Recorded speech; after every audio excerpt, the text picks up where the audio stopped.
finally, a source of raw, real, and honest information on healthcare issues that matter most. Welcome to BS Free MD.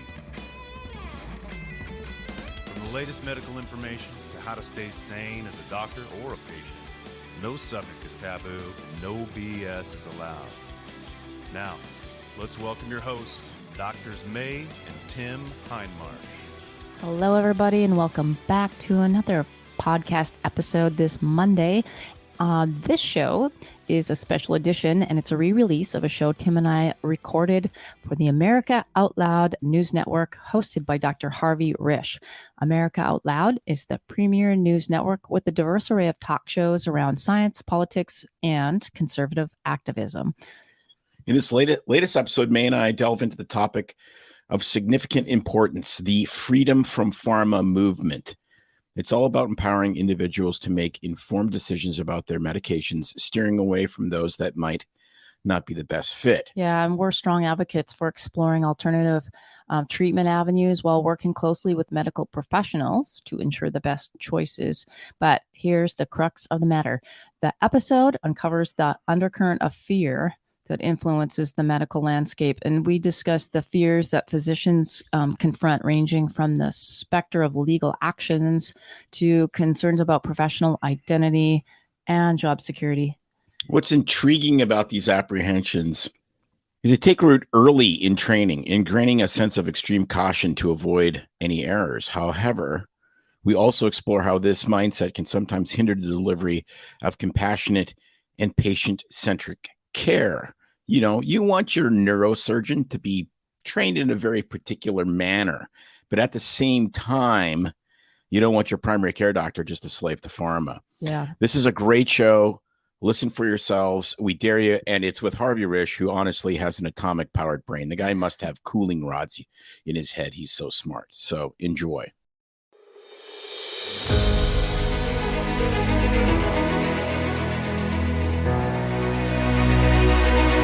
If we've learned anything from these past couple of years, my fellow Americans, it's that personal medical freedom and liberty are in crisis.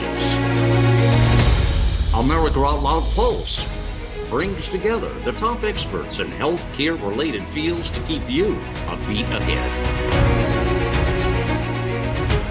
Welcome, everyone. This is Dr. Harvey Risch, Professor Emeritus of Epidemiology at Yale School of Public Health. Today, we're continuing our weekly series with various interesting and accomplished people. Our discussions have generally been on science and COVID topics, but they can go wherever our conversations might lead. And if listeners have questions for me, please submit them at americaoutloud.com/pulse. I'm very pleased to introduce today's guests, Doctors May and Tim Hindmarshs. The Doctors Hindmarshs are the hosts of the podcast BS Free MD. Both of them are board-certified family practice physicians, currently practicing urgent care, and they have more than 28 years each of experience in family practice, hospital medicine, obstetrics, and urgent care. And they are very outspoken about good medical care. So May and Tim, let's begin. What have you been thinking about lately? Well, we're going through a lot of changes personally, so we won't get into that too much. We're actually selling the last piece of property we have in Oregon and acquiring a house in Bradenton, Florida. And then we're going to drive ourselves across the country here in the next few weeks. So in that vein, the thing I've seen in the medical, at least in a lot of the online news stories, is this whole concept of, are the mandates coming back? And I was going to play the game with you of what's the scariest variant of the week. I don't know, but I just had it. Yeah, that's actually an interesting story. May has this really bad cold, and we're visiting her sister, and she's like, "Well, I have a leftover COVID test. The thing turned positive so fast it made a sound." And we're like, "Okay, it's a cold, you know." Okay, so are you case number 7 of the scariest one, or are you just the run-of-the-mill regular ones that we haven't been so propagandized for? Honestly, I had to look up to see what the symptoms that are going around on this E variant. But for me, Iris. There you go. Oh, that's so out of date. That's so last week. Yeah. Okay, I'm on to the next letter of the alphabet, like Francis or Ferdinand or something. F. That's right. That's the one. FL.1.5.1 is the one that's coming up rapidly and displacing Eris. But the problem is that we're being fear porned on BA.2.86, which has, wait till you hear this, 30 mutations. Oh, whoopie-doo. Right. You know, that's the scariest they can make it, because it turns out that since it was discovered in July, there are a total now of 6 cases of it in 4 different countries. And so that tells you that in a month, there's been no secondary spread, no point epidemics. Basically, this is Dullsville, and it's not going anywhere. And so there's nothing to be scared about except for the fact that it's got 30 mutations. Oh, and the comment also was that it's no different in virulence to regular Omicron, which we've been taking in stride for the last year and a half.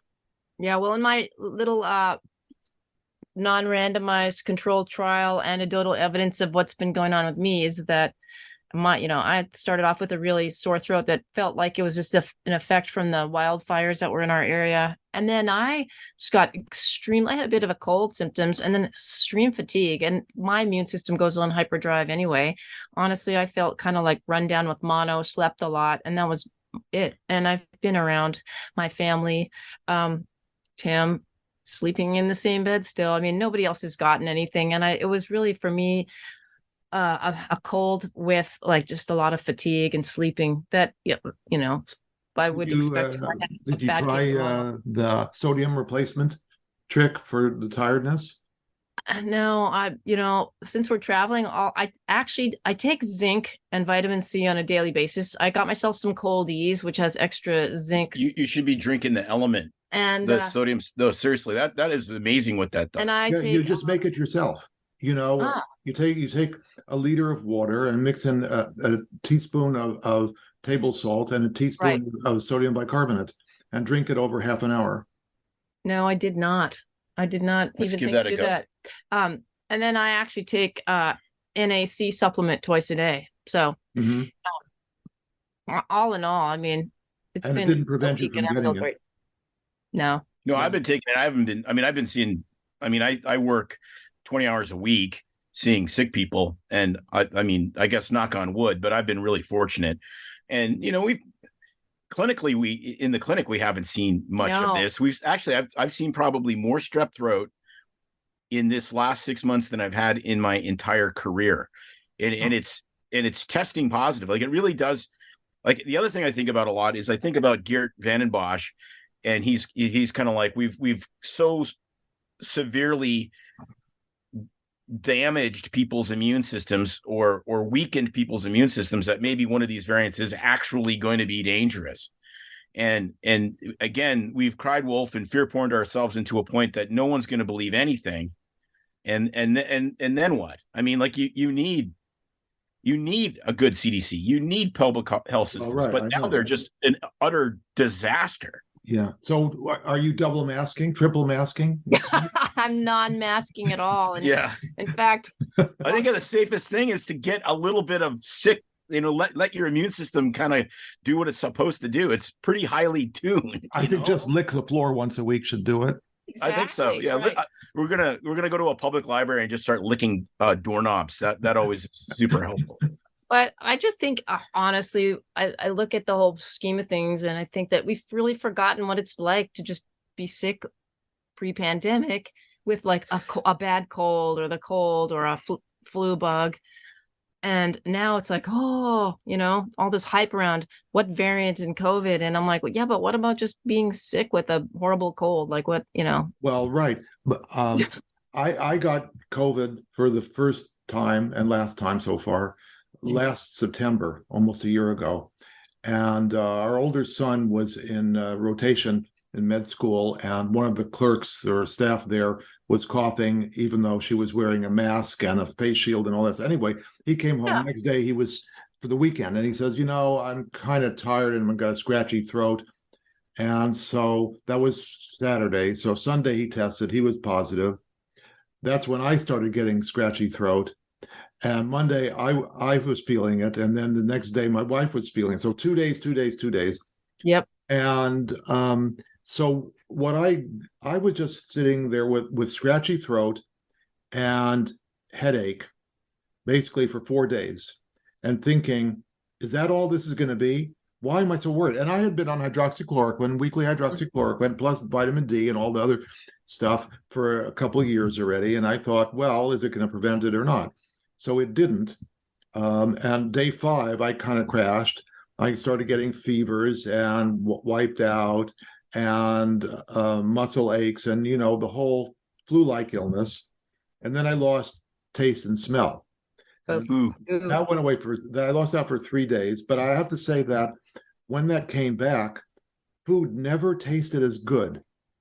It was like food savor rebound, when taste and smell came back.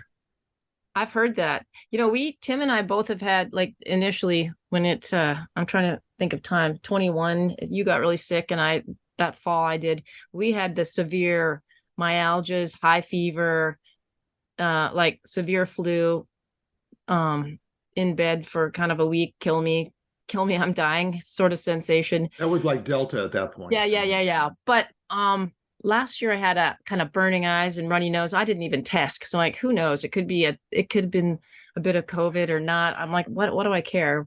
Runny nose and burning eyes and sniffles for 3 days. And same with this time. I didn't even really want to test, but my sister jokingly, who's a nurse and had some old tests lying around, it was more of a, oh, this would be kind of funny. What if it's positive? And it was. But for them, I think we're at that point right now. And like Tim said, unless you've been multiply vaxxed so many times that your immune system now can't respond. I mean, almost treats it like what we've done with allergy shots. And I'd love to talk about that, not to interrupt for a lot of people currently, unless you're severely immunocompromised or elderly where everything kills you easily anyway, I think it's at this point a cold. So this would be fun to run past you, and it's something that I've used as kind of a crude way to explain how, what vaccines actually are to patients, and in the whole concept of, I love what Peter Abbe and his wife, the work they've done, and in Guinea-Bissau with seeing what vaccines actually work in this population that was wildly unvaccinated, and how the old school live measles vaccine didn't just prevent measles in this population of completely vaccine naive people. It decreased all-cause mortality, which is what vaccines should do. Yeah. And it was fascinating because they looked at this and they came up with BCG, live polio, and live measles were the only 3 vaccines that actually decreased all-cause mortality. And then Peter does this little discussion. It was a video I found buried someplace in the wilds of the internet. And he said, the problem with what we're doing in Western medicine is we have a disease eradication model. And so we look at vaccines like we would antibiotics as disease eradicators. And he said, that's not actually what they do. What they do is they're immune modulators. And I was like, that's exactly right. It modulates your immune system, so you get less ill when you get the native virus or whatever. Okay. And if that's what it does, that's a good thing. Well, but then you've got all these adjuvants and so on that are up-ramping your immune system anyway, making it hyper trippy or something like that. But that's exactly the point. And then I thought, what else do we do in medicine that's an immune modulator? Well, it's allergy shots. Allergy shots or an immune modulator that downregulates your immune system. And then I'm just the dumb country doctor. I look at it and I see these people, we treated tons of people with monoclonal antibodies starting at the end of 2021. And, at first they were all unvaccinated, and then they were 50-50 vaccinated. Then it was like 75 vaccinated to not vaccinated. Then the FDA took the monoclonals away. And now I'm seeing patients, and virtually everyone that gets COVID now has been vaccinated multiple times. And I'm like, well, these aren't vaccines. They're allergy shots. I mean, we saw that. There was the paper that showed that the IgG class moved from class 1 to class 4, which is tolerance rather than attack. Right. And that's what they do over time. Right. And that, yeah. Has there been any more any more of that study on the different IgGs? Because when I saw that, I was like, the game is over for these things, because we're giving everyone allergy shots now, and it makes perfect sense. They have to get more and more shots closer and closer together. Well, now your immune system has, it just ignores COVID. If Geert is right and we get a bad variant, these people have 5, 6, some people have what, like 7 shots, they're in a world of hurt. Well, so the likelihood of getting a bad COVID is pretty close to zero. That the bug has found its niche. The niche is a trade-off between how much it can infect people and how it can keep them from staying home. That if a virus forces people to be sick and stay home, it only affects the family members. It doesn't affect 40 or 50 of your closest friends and coworkers. So it wants you to be out there spreading it. And that it can't make you too sick. So that's really the main reason why respiratory viruses tend to converge on the niche of feel bad, but you can still do stuff more or less, or you stay home. It's only for a day or two. Right. Right. And why it's just the lunacy of thinking that this masking and all of this for a respiratory virus, which, so they approved the RSV vaccine for kids. Is that actually accurate? I read that someplace today, because yes, I'm scared to death that is going to be a total disaster, because when they tried the RSV vaccine back in '69, they killed a whole bunch of kids with it, and now they're trying to sell RSV vaccines to people over 70 or over 65, and I'm like, well, those are the demographics. But so this is, is this an attenuated virus vaccine or a killed virus? I think it's an mRNA vaccine. I think it's mRNA. It's an mRNA. Yeah, that makes no sense. They're giving it to pregnant women for weeks like 31 to 34 or something like that, in an attempt to pass it through the placenta. So as opposed to giving it to newborns, they could just put it in with the Hep B vaccine with newborns. Yeah, there you go. Yeah, exactly. And, the classes of people who might not do well with RSV are newborns and elderly, frail people.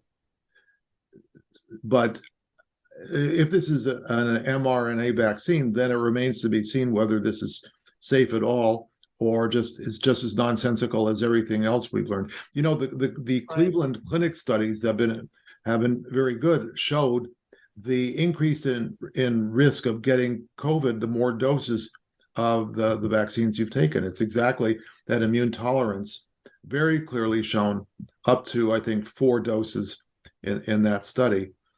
And my concern is how much this tolerance extends to other infectious agents. So, for example, are all the people you're seeing with strep throat polyvaxxed? Yeah, that I don't know, because I usually don't ask unless they come in with a like standard upper respiratory tract infection. But I just thought of it while I was saying that to you, that I'd never seen so much strep throat. I'm like, is that the case? In the community we live in, we have a high percentage of people that are unvaccinated, because it's more rural, it's more guns, God, and grenades kind of mentality, so to speak. So even in Oregon, I'm impressed. Yes. Yeah, well, in rural Oregon, yeah, that is rural Oregon. We leave the human feces in the cities, primarily Portland.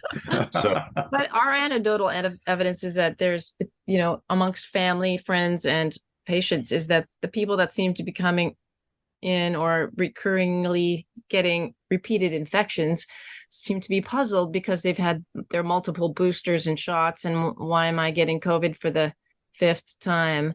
Oh my. So yeah, I think I don't know what to say about the other things like the streps and other infections, but so far it's almost like we talked about before. Initially it was the unvaxxed, a big uptick in unvaxxed catching it. Well, now it's flipped, and the people that seem to be getting it most frequently and easiest are people that have multiple boosters.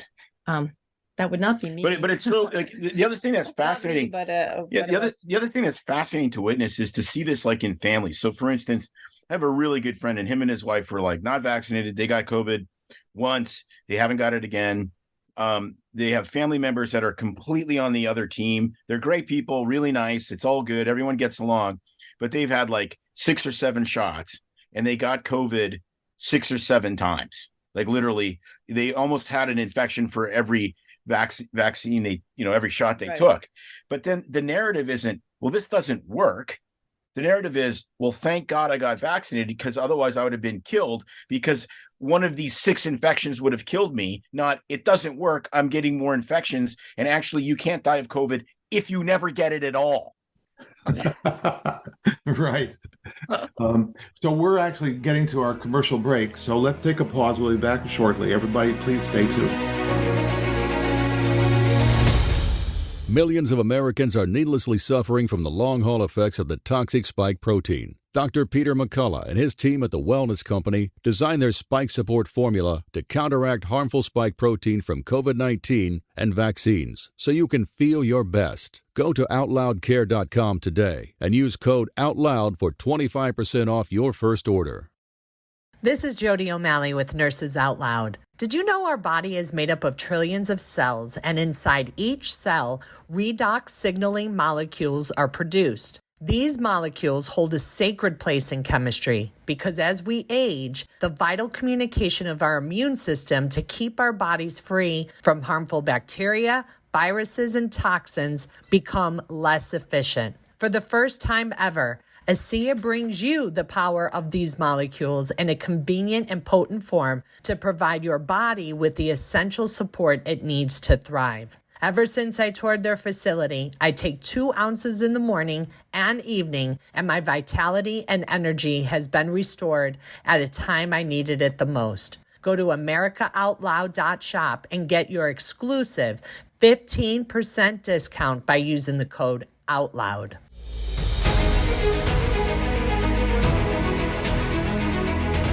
Welcome back. This is Dr. Harvey Risch with Drs. May and Tim Hindmarshs. We were just discussing getting multiple COVID shots and having COVID multiple times, almost in proportion to the number of shots. I've seen that in my family too. And,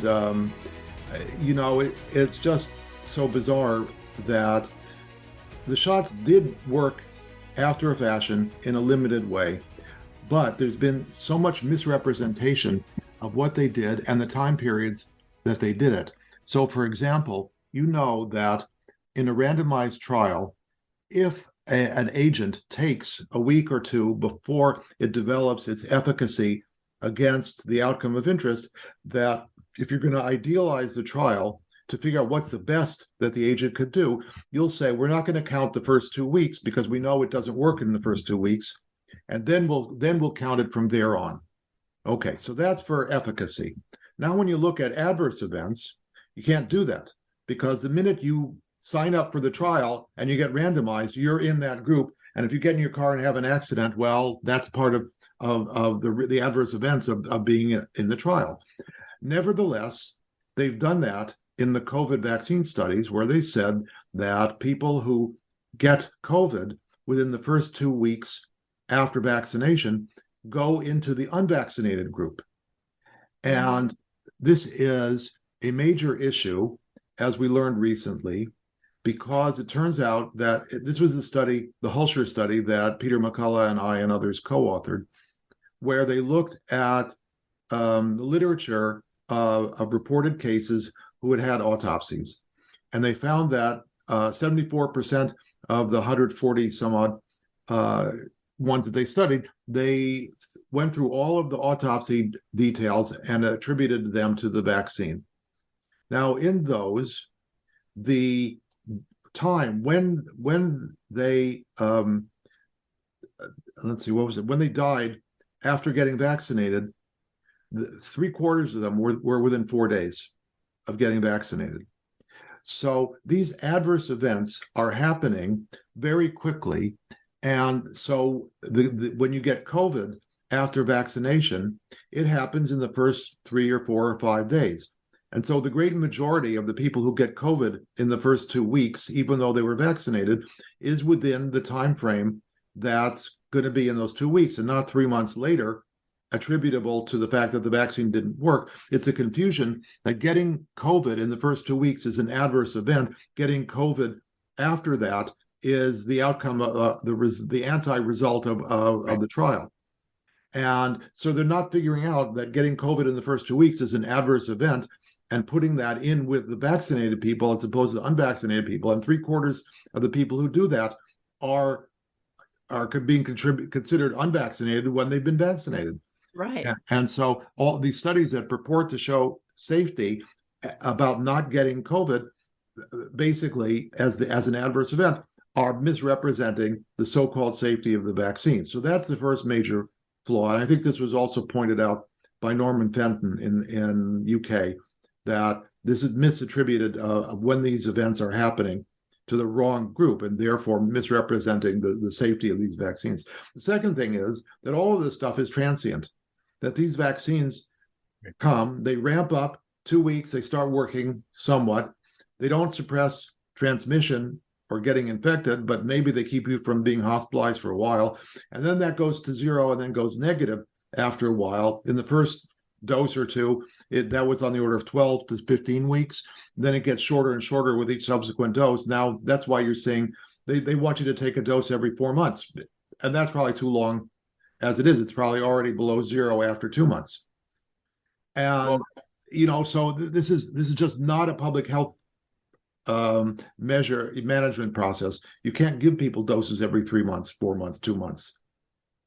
No, unless you're Borla and you need a new yacht, in which case, it's just like although speaking, it reminds me of that meme I saw where you said, what's the variant of the week that you're scared of the most? It's BS 24/7. Right. That's the variant I don't like, because it literally has been BS 24/7. BS 24.7. That's right. Yeah. I love it. That's great. Yes. Yeah. My It's coming. So the other thing I've been thinking about also, see what you think on this, is I'm going to assert that we have no evidence that this infection is seasonal. Now, some of the waves have been in winter, okay? But there's been there have been 5 waves, I think, or 6, I don't know by now, and I think only 3 of them have been in winter. What's happening now is there's been an uptick in infections and a little bit in hospitalizations starting about the beginning of August, right? Well, the beginning of August is not a fall wave. No, people are not going back to school. They're not staying at home. It's not, you're not turning on the heat in your house and all this stuff. And therefore, they're still doing outdoor activities and all that. And so therefore, if anything is happening now, it's not because of seasonality. exactly right.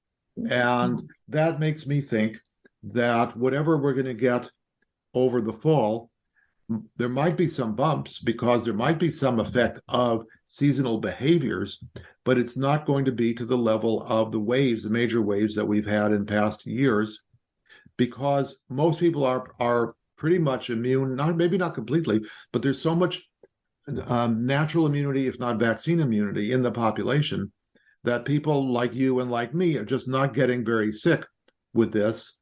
And it's just not going to make a wave like it does when everybody gets really sick, like before Omicron. And so there may be some low level waves, but I'm not seeing that this is going to be a major seasonal event, in December, January, February. Well, what will be interesting in that regard is if there's a seasonality in anything, because, as the flu seemed to magically disappear, whether that was from, viral displacement, which I think is probably a real thing. So there really was a lot of COVID there. So it just, you tend to not get 2 different viruses at the same time. But I would expect, what I expected when schools opened was that there was going to be tons of sick kids just with regular colds because they got to get back to their baseline number of upper respiratory tract infections. That definitely happened. We had a ton of kids. And RSV. Lots and lots of kids. A little bit of an uptick in RSV when we tested for it. We could do bedside testing in our clinic. So we found it if we looked. But it wasn't really horrible. The only thing that's weird is the strep throat, which is weird. It's also in the summer. It's which doesn't make any sense to me. Schools are closed. Kids are not licking desks and whatnot yet. And are we talking about classic group A beta hemolytic strep? Yep. Yeah. Testing positive on the old school, test. It's that one has just been kind of weird, and it may just be where we live is an outlier. That kind of stuff happens too. The other one I really wonder about is the whole cancer change, because we've definitely seen some weird cases of people that are, they may have had increased risk for a certain cancer, they may have had something that was in remission, and then all of a sudden it's like boom. That one we've actually seen very aggressive cancers diagnosed in, say stage 4 with regular screening protocols. So for instance, like colon cancer, someone who's had their regular screening, low risk family history, boom, they're in stage 4 colon cancer now, or 2 primaries of not unrelated, say thyroid cancer and a lung, or a thyroid and a melanoma, like just 2 separate primaries at the same time, correlations of multiple boosters. It's interesting. So what I would predict, if there was something going on here, the first things to look at would be leukemias, lymphomas, and breast cancer recurrence. Yeah. Those are the things that are likely to be the shortest latency that you might expect to see in 2 years or 3 years of an immune system assault. The other ones, thyroid is a little longer. Lung takes about 5 years to come to diagnosis under normal circumstances. Colon is a very long latency tumor, 35, 40 years, from going through all of the phases, of the different benign forms until it becomes malignant and so on. And bladder's another long tumor, 20 years, 25 years. Pancreas is another 10 to 15 years. So any of these things that you see, and in a 2 or 3 year time frame, have to be more likely something that was there and then got disinhibited, got released. That's what we're thinking. Yeah, that's what we're thinking. And is that based on, changes to the immune system, based on multiple vaccines, RNA changing that? I don't know. Well, I think that immune surveillance against cancer cells with unusual foreign antigens on their surface is one of the mechanisms that keeps aberrant cells from becoming full-blown cancers all the time in people. And if you damage that mechanism, then it unleashes those cells just to keep reproducing, right, instead of getting gobbled up by macrophages or whatever, right, monocytes. So it's any of these things are theoretically plausible if you have a reasonable explanation for the time frame and the behaviors, the degree of stage of cancer at diagnosis. I would be very surprised that a person who had colonoscopy and a clean bill from that would a year later have stage 4 colon cancer. There's just no way. There's no way that could happen. Seen it. Yeah. No, it's so, yeah, it is interesting because it harkens back to that whole simian gene thing with the original polio vaccine, the SV40 contamination. Yes. Yeah. And then the whole concept of, well, then 35 or 40 years later, after the original vaccinees of in the mid 50s, late 50s, when they got that, then you had this explosion of certain cancers in the 80s. And I'm like, I don't know, it sounds plausible, but can you prove it? I don't know. Yeah. Well, that's been one of the biggest issues of the whole pandemic scam, which is, can you prove anything related to the vaccines? They're in denial and gaslighting mode, and we are trying to just look for evidence that tells you that the vaccine was involved in the problem. Have you You heard of hyperbaric therapy? If you want better circulation, oxygenation, or respiration, Turn up the volume. Everyone appreciates the increased energy and clarity. Athletes, say goodbye to those PRs because you're going to blast So them. how does it work? We load your body with oxygen. That means less inflammation, fewer allergies, faster healing, and more. Come see us, 1200 Executive Parkway. You know, the Upside Down building. Call us 541-636-3278. That's 541-636-3278. We have some incredible deals. Heal, build, and thrive with New Leaf Hyperbarics. Got air? No, exactly. And I thought when Damar Hamlin collapsed, that was going to be the end. That finally something happened that had been kind of in the public parlance. You know, there's potential myocarditis. There appears to be, even if you're the conspiracy theorist, you know, there appears to be soccer players and all this stuff collapsing. But then it happens on Monday Night Football, the biggest Monday Night Football game of the year. The guy who stands up from a tackle, walks, collapses, and I was like, okay, we're done now. You know, just like I thought they'd kill the beauty queen college co-ed was going to collapse at cheerleading practice, and then the money truck was going to back up, you know, a la Penn State and Sandusky, and money was going to be pouring out of these universities, and Pfizer was going to come down, and no one was going to get vaccinated, and away we go. And I have been completely wrong on that. It's just like, it's so bizarre to me. Like, something is going on. Don't believe your lying eyes.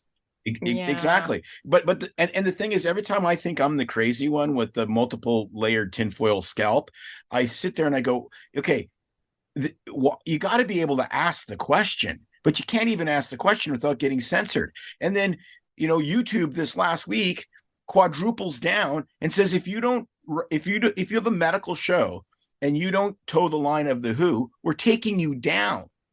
Mm-hmm. And I'm like, the medical establishment are the geniuses that are giving gobs of insulin to type 2 diabetics to make them even fatter instead of telling them to go on a keto diet and go for a walk. Right. I know. This has been the problem with the medical establishment since the Rockefellers took it over in the 1920s. There's a conflict of interest to sell drugs and make money on it. Yeah, interesting point.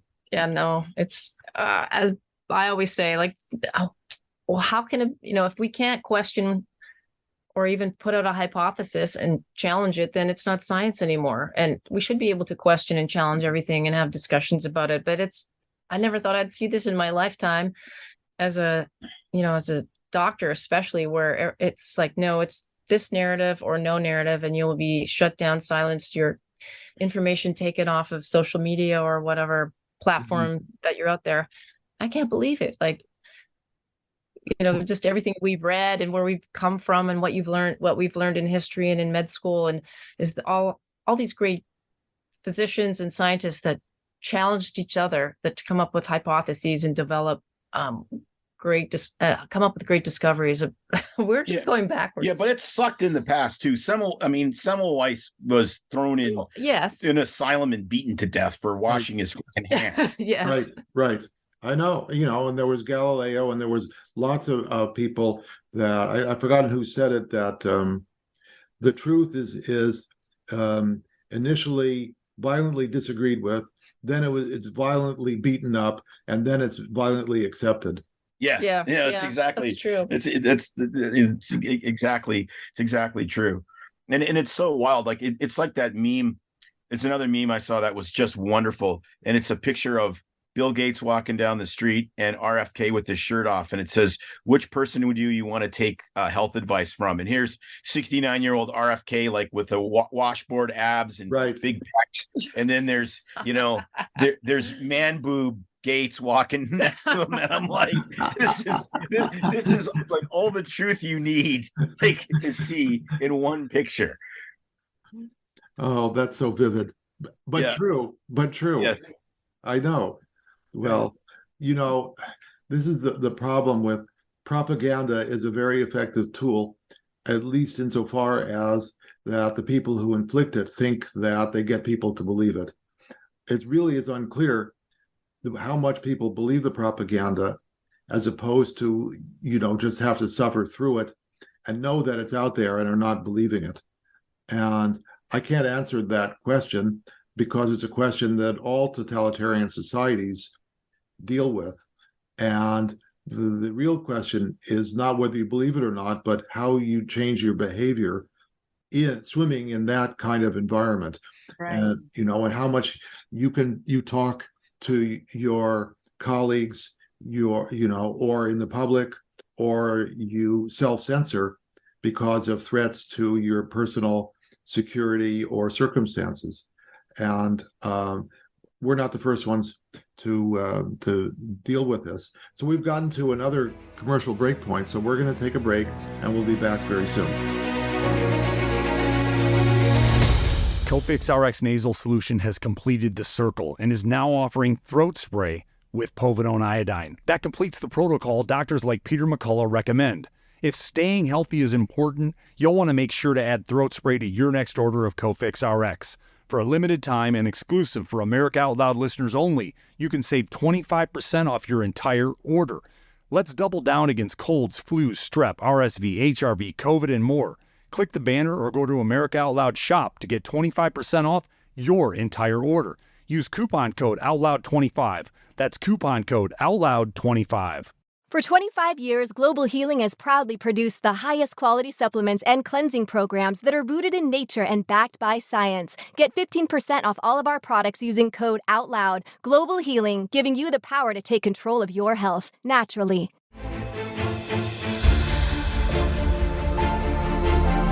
With the rise of independent media, we are now AmericaOutloud.news. For the genius of the United States is not found in its executives or legislatures, nor its ambassadors, authors, colleges, or churches, nor even in its newspapers or inventors. The genius of the United States is we the people.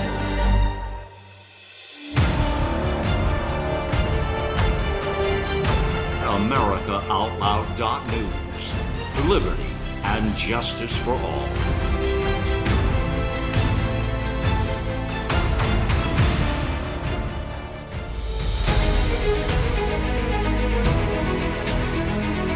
Welcome back. This is Dr. Harvey Risch with Drs. May and Tim Hindmarshs. Well, we were just talking about the devolution of our society into totalitarianism or scientific totalitarianism, medical totalitarianism. And I'm now emeritus. I retired a year ago, and I'm still in the thick of things with regard to COVID and COVID advice. And I think you know that I'm also an advisory member of the wellness company that's trying to do unrestricted, unfettered medical care to the ability of the doctors to do what they want to do to the best of their expertise in the relationships with their patients, and that we're selling supplements that we hope will be helpful also. This is just one approach. I got into this only because everything is so stifled in what doctors can say and do that we needed to have some kind of outlet to, not just for our own sanity, which it helps, but also for having a place where patients can go if they can't find doctors like you guys or my GP here where I live, who's on my wavelength and is just very quiet about it, but everybody knows him and loves him and so on. And, there are people out there who are quiet about it and do this. And then there are people who, like Zev Zelenko, who stood up and said, here is the solution. It may not be perfect, but it's so outstanding. And it's so safe. It needs to be used, and I don't know how many tinfoil hats he went through, in order to be able to say that, at least what they said about him.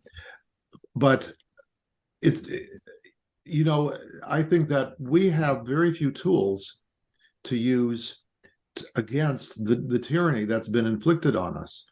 This didn't come from a failure of public health. It came from a failure of the national security state, of the government, to do good public health in what it enforced into the public health community. And I think the best example that I've seen of that was what's her name? Walensky, when she would make her interviews on media And you could see she was sitting there drenched in sweat, like there was a gun to her head from behind telling her she had to be saying these things, that it was very clear that she was being forced psychologically, if nothing else, that they were telling her something along the lines of, if you don't say this and do this, millions of Americans will die and it'll be on you. And this was how everybody was controlled. And the question really is, why would our whole public health establishment believe this baloney? Why would they think that's true? At the very beginning, within a month of the pandemic, we already knew there was 1,000-fold difference in mortality risk between children and over 70s or over 80s. And so we know who was going to die and we know who wasn't going to die. Why were people believing then that millions of people were going to die? Why were public health people believing this nonsense? Well, it makes me think, Tim, of what you're, I won't say out loud on here, but of that family member who was in medicine, believed when we challenged him on what we were being told by the powers that be, Fauci, etc. Well, I mean, there's been a lot of people that. Do you remember that? Yeah, it's just like, well, they know more than me. Like, it's just like it, and I'm like, yeah, but this breaches the law of common sense. I mean, it's a freaking respiratory virus. It's like RSV. Like, it's just going to do what it's going to do. And I would get into these, sometimes after a couple vodkas, which was never really helpful for the discussion. And I'd say, no, I think Fauci is full of crap. I think he's lying. I think that, none of this makes any sense. He's changing his tune every so many months because he's, getting caught in bad science. And it's like, no, I think he's doing a tremendous job. Oh, the science is evolving. Right. Yeah. And it was just, these are educated, long time practicing physicians who had, similar education to us, but who just believed that the big government had our backs. And like, why would the government do something bad to me? And I'm like, because every single government in the history of the universe ends up, when they get to a certain size, doing something bad to everyone. That's why. Well, it's called history. But I grew up as a patriotic American. I'm a lifelong registered Democrat. I have my ideals for, what I think the country stands for, at least the U.S. I don't know about Canada these days, but anyway, that we have, even if we're an imperfect country, we have our founding principles that are humane and just and all that. And I never thought of us as a corrupt banana republic that we actually are. That's been proved in the last 3 years, that we have a government that is totally involved in supporting pharma companies over the health and life of Americans. And this is so astonishing to me and abhorrent and violates all of the sense of the Constitution and the founding principles of the country. And yet it's the reality of what we've lived. And so for me, seeing Fauci lie, and saying, anybody can see that these are lies. Why is anybody believing this? And then if he's lying, why is anybody believing that the government is doing anything wholesome? Fauci, when I had first written my hydroxychloroquine paper and summarized all of the epidemiologic studies that had looked at it, and Fauci was asked about it, and his comment was, he waved his hand dismissively and said, oh, that's just anecdotal evidence. That was a lie. That a case report is anecdotal. A study is not anecdotal. Whether you agree or disagree, it's not anecdotal. So that was a lie. Then there was the remdesivir studies, where I vividly remember him sitting on the couch in the Oval Office, his body half turned toward the camera, saying, we stopped this study early because letting it run to the end would be just like crossing T's and dotting I's. It won't change anything. Thereby, by proclaiming that he violated one of the cardinal rules of carrying out a randomized controlled trial, that you must let it run till its completion or until the Data Safety Monitoring Board tells you it's futile. Those are the endpoints of a randomized trial. Not to mention that they changed the endpoint in the middle because they realized they were never going to get to the endpoint as a whole. And furthermore, that the endpoint that they used was a completely irrelevant, touchy-feely endpoint of how many days the person spent in the hospital, not whether they lived or died, for which it had no benefit and only harm. And so he lied right there to the world public, sitting there on the couch, brazenly lied, Anybody could figure that out. Doesn't take a genius to figure that out. And yet we're supposed to believe that he is the God King of science, right? During the Well, pandemic. no, it is. He is like the dawn. Like, Well, but I think that's the problem. I mean, mean- if you read RFK's book on Fauci, he could make or ruin a career in seconds. So, there was so much fear, and it reminds me, it's like, I'm the most disappointed with doctors because it's my profession. And if I'm going to be ethical and I'm going to call BS, especially if I have a podcast called BS Free MD, then the first place to do that is at home. Mhm. Right. Yeah. And I was just totally disgusted with doctors, just, lockstep.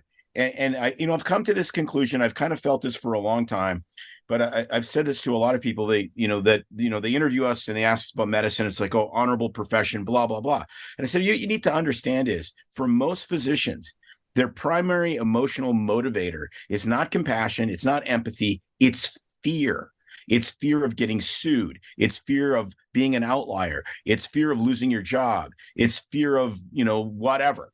It's fear. And it really is kind of pounded into you from when you're a baby doctor and you're a medical student and, you got to learn how to do this or you're going to kill patients. And it really, that needs to change. I mean, it really needs to be passion for helping people and compassion and scientific rigor and all of these things we thought we were doing. But then you graduate with $300,000 worth of debt and a Tesla and a trophy house. I think I'd say wife. No, well, you don't like it when I call you the trophy wife because you have a trophy husband. Yeah, I am. That's exactly right. And then you wonder why people get in line and do what they're told. Well, of course you're going to do what you're told. You're buried in debt. You have a narrow skill set, especially if you're, a neurosurgeon. You got one thing that you can do well, and you get paid very well to do it. But you can't go work as an executive at Pepsi. You can only do what you're trained to do because you're a technician. And so, this medical system has worked perfectly to get people to do what they're told. Yeah. To write prescriptions, to get in line and just do what they're told. But, in Germany in the 1930s, the doctors were the first to volunteer to be part of the Nazi Party. They weren't being forced at that time to do it. They volunteered because they had this perverted idea that the society was sick and they were going to cure the society of its infection. And, that we recognize how evil that was, but they themselves didn't see that as evil because of whatever social, societal factors that brought them into medicine, in Germany in that time. We haven't done that here so much, except for the unvaccinated that we've labeled as the illness of society. But it's grown out. It's grown. But the thing is, it grew out of the same place as COVID did. Yeah. It grew out of crappy science, right? Because all of that, the nidus of that infection was eugenics. So then you can cleanse the society. Well, then, you get a political dictatorship, and you're not going to just, cleanse the society of the infirm. Well, now it's going to be political dissonance, and it's going to be races you don't like, and it's going to be whatever you label as, the unclean, so to speak. And it's the same thing. The opioid crisis started with, a 2-paragraph letter to the New England Journal of Medicine in 1980. Crappy science, kills 70 to 100,000 people a year of overdoses. And that all started with crappy science. And that's the thing. Like, it's so critically important. And as a practicing physician, I depend on guys like you that can do studies properly and interpret them, because I'm not a statistician. And so, there's so much knowledge there that we, as the practicing, guys in the field, need to be able to use our own personal judgment and the judgment of experts. But now I don't trust any experts. Right, trust is all gone. That's right. Medical publishing trust is all gone. I know. Even for me as a scientist, it's a wild west. Things aren't getting published that should be. Things are being published that are utter nonsense. Because they stick to an approved agenda and purport to show something that they really don't, and so on. When I was teaching, I would tell my students, when you read a paper, read the methods, read the results, draw your own conclusions, see if it seems consistent to you, and then look at the author's conclusions. The conclusions of the author in the abstract may not be the same as the conclusions in the author in the conclusion section, and those might be completely irrelevant to what the results actually show in the paper. You have to basically be skeptical of every paper, critical of every paper, trying to prove why it's nonsense. And if you can't do that after you've worked through a paper, then you can start to admit that it might have some scientific merit. But all papers are nonsense until proven otherwise. You have to be that skeptical. Wow. Yeah, it's sad, but true. And I'm at the point now where every single new drug that comes out is garbage until you've written a couple billion prescriptions for it and actually know what it does. But we said that 20 years ago. We said that you don't take any new drug for 10 years. Yep.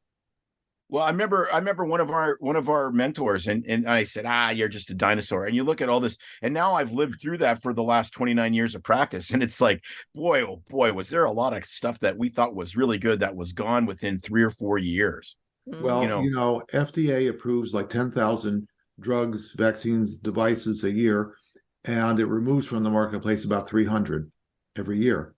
So that's 300 things that it thought it was right to approve, and then it was wrong every year. That's amazing.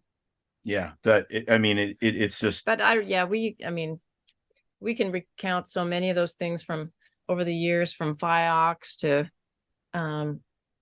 Well, yeah, the COX-2s. Yes. I remember listening to an audio digest recording of this guy who obviously must have been sponsored by whoever, by Pfizer, telling us that if we weren't using COX-2s and we're using the old NSAIDs, we were opening ourselves up to potential litigation because of how much better they worked and how much less risk there was for a GI bleed. And you're going to have GI bleeding patients from all that damn ibuprofen. So you better be out there, writing Celebrex prescriptions. And I was this was a key opinion leader. Yeah, exactly. And you look back at it, and these drugs have been a disaster. Yeah, I know. Really, you have to be very skeptical about all this stuff, just because the market forces. So Ed Dowd talks about it when he was in BlackRock as a financial manager.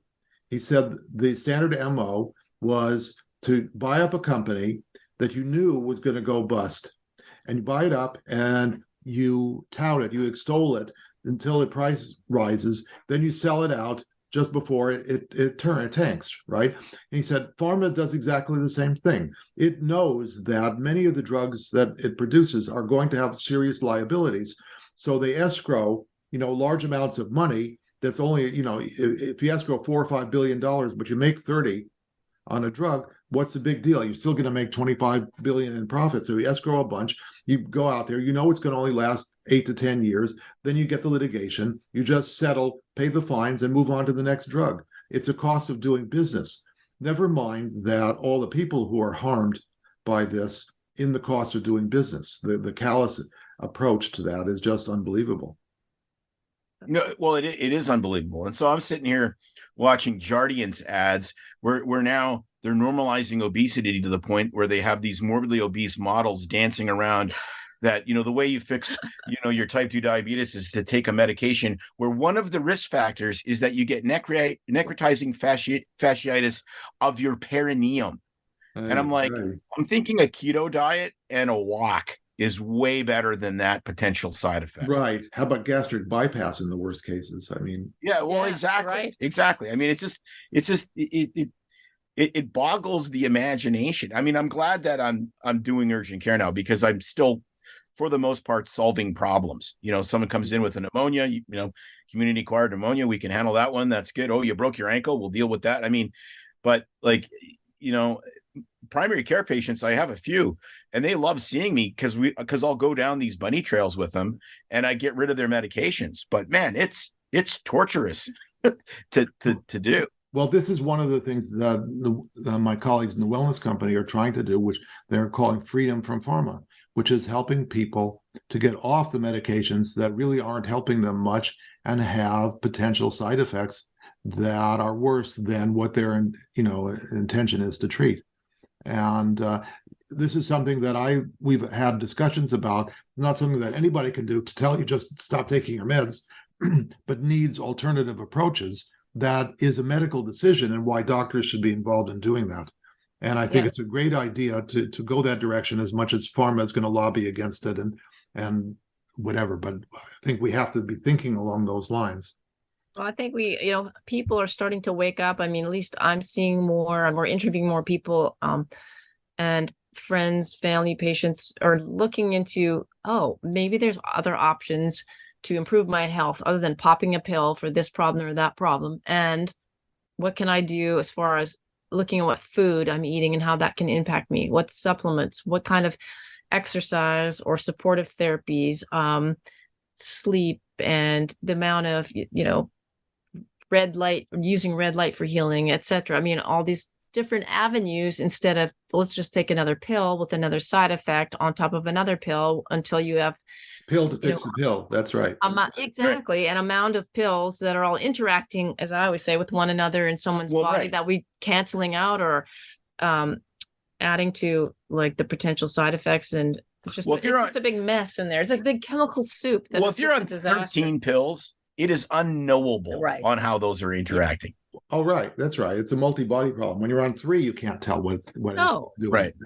Right. And we live in a country that actually had a medication approved for opiate-induced constipation. So you're taking so many opiates that you're chronically constipated that you have to take a new motility agent that its only indication was opiate-induced constipation, not just constipation, opiate-induced constipation. That was the niche market that they got approved by the FDA. I see. And then what are they going to do about this medication? You need another one to counteract this one when you have opiate-induced constipation diarrhea from this age. Yeah. Exactly. That's right. Well, we've gotten out of time for today. I hope everybody's enjoyed this discussion. And if you have questions for me, please submit them at americaoutloud.com/pulse. So May and Tim, thank you. This was really great. I really liked the discussions today. We should do it again. When you get to Florida, we can do it again. Thanks everybody for listening, and come back again next week.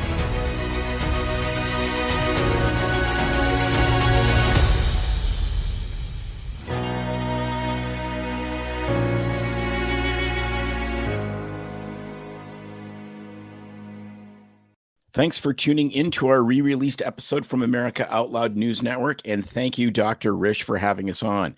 We dove deep into some of the freedom from pharma movement, discussing informed medication decisions and the impact of fear on healthcare. Explore alternatives, empower yourself. See you on the next show. Yeah. Hey, by the way, I have to jump in and say we are happy to be back in the studio for a little bit for a big adventure. And we want to also do our shout out of the week to Judith L. Thank you for checking in recently on one of our latest emails on facing the strange.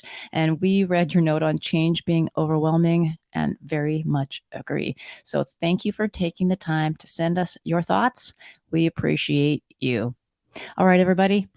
We will see you live coming up this week, and we'll see you on all the shows. See you next time. It's no secret that medicine is a bit, uptight.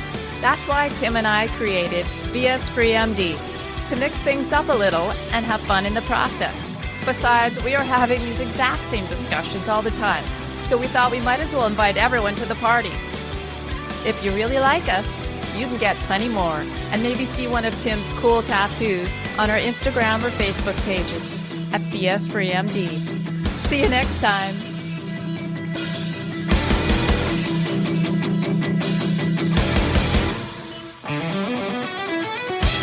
But we try to keep BS Free MD as raw and real as possible. We can't be held responsible for any medical decisions or discussions had as a result of what you've heard on the show. We know, bummer. But the truth is, we really do care about your questions. So feel free to reach out to us by email at doc@bsfreemd.com.